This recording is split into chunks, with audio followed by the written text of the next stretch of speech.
Hi കൂട്ടുകാരെ. അങ്ങനെ ഞങ്ങള് ഗുരുവായൂർ അമ്പലത്തിലേക്കുള്ള യാത്ര തുടങ്ങിയിരിക്കുകയാണ്. ആദ്യം കൊടുങ്ങല്ലൂര് ക്ഷേത്രത്തിൽ കയറിയതിന് ശേഷമാണ് ഞങ്ങൾ ഗുരുവായൂരേക്ക് പോണത്. ഞങ്ങൾ എല്ലാവരും ഉണ്ട്, ഫാമിലി ആയിട്ടാണ്. അച്ചിക്കുട്ടി, ഇതാ നമ്മുടെ ആദിത്യൻ ക്യാമറമാൻ. എല്ലാവരും തിരക്കുമായിരുന്നു. പിന്നെ അച്ഛനും ഡ്രൈവ് ചെയ്യുന്ന ചേട്ടനുമാണ്. പിന്നെ ഏറ്റവും ബാക്കി നമ്മുടെ അമ്മയും ചേട്ടത്തി ജ്യോതിയൊക്കെയും കൂടിയാണ് ഇരിക്കുന്നത്. അവരെപ്പോ യാത്ര ചെയ്താലും ബാക്കിൽ കൊണ്ടുപോയിരിക്കും. ഞങ്ങളൊന്നും സെന്ററിലിരിക്കുള്ളൂ. അപ്പൊ നമുക്കിനി അമ്പലത്തിൽ ചെന്ന് കഴിഞ്ഞ് ബാക്കി വിശേഷം. ശരണ്യ ബിസിയാണ്, ശരണ്യ ഒന്നും പറയുന്നില്ല, അടുത്ത വീഡിയോക്ക് ആയിരിക്കും. കാരണം ഈ വണ്ടി ഓടിക്കുമ്പോ ശരണ്യക്കാണ് ഏറ്റവും കൂടുതൽ ശ്രദ്ധ. അങ്ങോട്ട് നോക്കിയിരിക്കുകയാണ്. അത് കാരണം വീഡിയോയിലായിട്ട് നോക്കുന്നേ ഇല്ല. ഞാൻ നോക്കുന്നുണ്ടല്ലോ. അപ്പോൾ ഞങ്ങള് കൊടുങ്ങല്ലൂർ അമ്പലത്തിന്റെ വാതിക്കലെത്തിയിരിക്കുകയാണ്.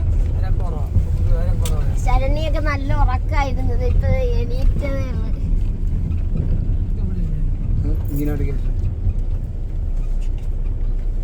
അപ്പൊ അങ്ങനെ ഞങ്ങൾ എല്ലാരും കൂടി ഇത് അമ്പലത്തിലേക്ക് നടക്കുകയാണ് കേട്ടോ, വണ്ടിയെന്ന് ഇറങ്ങി വെച്ച്. അപ്പൊ ശരണ്യ തിരക്കിലാണ്.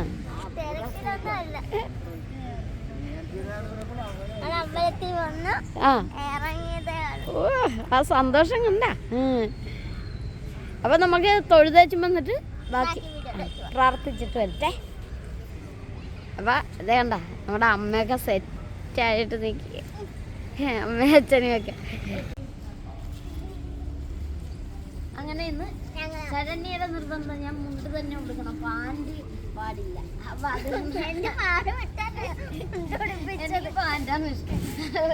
പക്ഷെ അമ്പലത്തിൽ പോകുമ്പോ അതിൻ്റെതായ ഇതിൽ പോകണ്ടേ. അപ്പൊ അത് കാരണം മുണ്ടൊക്കെ കൊടുത്ത് ഞങ്ങൾ സെറ്റായിട്ട് പോയി തൊഴുതേച്ചൊക്കെ വരട്ടെ.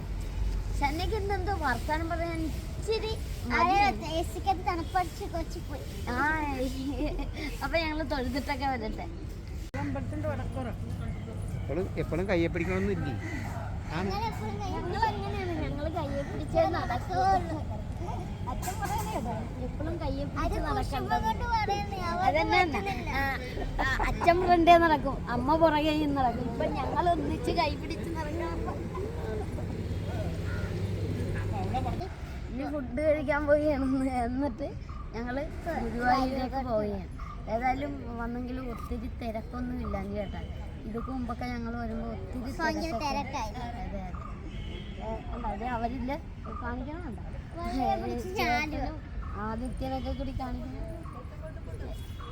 ശരണ്യൊക്കെ വന്നിരുന്ന് തൊടണം.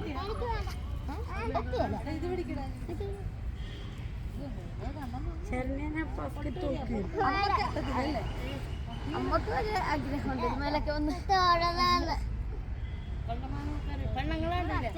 കൊച്ചു കുട്ടികള് 12 വയസ്സിൽ താഴെയുള്ള പെൺകുട്ടികൾ അതിന് മൂത്ത പെണ്ണുങ്ങളാണ്. ആൺകുട്ടികൾക്ക് ആണുങ്ങൾക്ക് ഇവിടെ വന്നപ്പോ ഒരമ്മ പറയാണ് 12 വയസ്സിന് മേളിലുള്ളവര് ഇതിമേ തൊടാൻ പാടില്ലെന്നൊക്കെയാണ്. തൊടാൻ പാടില്ല.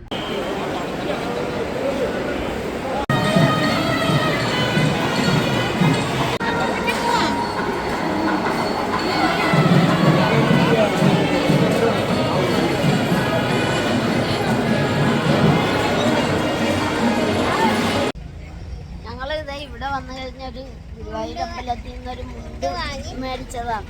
അതിന്റെ സഞ്ചി കണ്ട നല്ല രസമുണ്ടല്ലേ. മുണ്ട് കൊണ്ട് തന്നെയൊക്കെ സഞ്ചി തയ്ച്ചതാ കണ്ട. ഇത് എനിക്കൊന്നും ഗുരുവായൂർ അമ്പലത്തിൽ മാത്രമേ ഇങ്ങനെയൊക്കെ കിട്ടുള്ളൂ. തൊഴുതേക്ക് വന്നപ്പോ അമ്മക്കൊക്കെ വിശക്കണം ഒന്ന് ഒരു കൊഴുത്തൊക്കെ മേടിച്ച് കഴിച്ചു. അപ്പൊ ഇനി ഇത് കഴിഞ്ഞ് വേണം വണ്ടിയിൽ കയറാൻ. ഭയങ്കര വെയിലാണ്, കാലുകൊണ്ട് കാല് പൊള്ളിയിട്ട് ഡാൻസ് കളിച്ചാൽ വണ്ടിയായി നിൽക്കാറുണ്ട്. റോഡ് മൊത്തം പഴുത്ത് കിടക്കും. ശരണ്യനെ എടുത്തോണ്ട് വേണം വണ്ടിയൊക്കെ ആക്കാൻ. ചെരുപ്പ് അവിടെ ഇട്ട് പോയി, വണ്ടിയിൽ ഇട്ടേക്ക് വന്നു. അന്നേരം വെയിലില്ല, ഇപ്പോഴേ തിരിച്ചു പോകാൻ ചെറുതായിട്ടില്ല.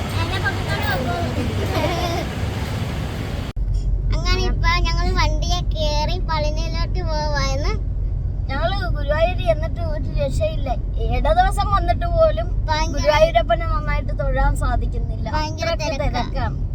ഞങ്ങൾക്കെന്നാ മറ്റേ ഭിന്നശേഷിയുടെ ഡിസബിലിറ്റി കാർഡ് ഉണ്ടായിട്ട് പോലും ഞങ്ങള് സാധാരണ അങ്ങനെ എല്ലാ പ്രാവശ്യവും കേറുന്നതാണ്, ക്യൂ നിൽക്കേണ്ട കാര്യമില്ല. പക്ഷെ ഇത്തവണ ചെന്നപ്പോ ഒത്തിരി പൂജയും കാര്യങ്ങളൊക്കെ ഉള്ളതുകൊണ്ട് താമസം, ഒരു രക്ഷയില്ല. അവിടെ നിന്ന് മറ്റു വീഡിയോ ഒന്നും ചെയ്യാൻ പോലും സമ്മതിച്ചില്ല. വീഡിയോ എടുത്തപ്പോ അവിടെ ഫോട്ടോയെ എടുക്കാൻ പറ്റുള്ളൂ, വീഡിയോ എടുക്കാൻ പറ്റിയല്ല. എവിടെ പുറത്ത്, അകത്ത് ഒന്നും ഇല്ലെന്ന് നമുക്കറിയാം. എന്നാലും അത് തന്നെ ഇനി നേരെ പഴനിക്ക് പോയാണ്. ഇപ്പൊ വണ്ടിയെ കയറി ഇനി ഉച്ചയാകുമ്പോ എവിടെയെങ്കിലും ഒതുക്കണം, ഫുഡ് കഴിക്കണം. അതെ, അത് കാരണം ഞങ്ങളുടെ ഗുരുവായൂരത്തെ വീഡിയോ ഇത്രയൊക്കെയുള്ളൂ. ഓക്കെ.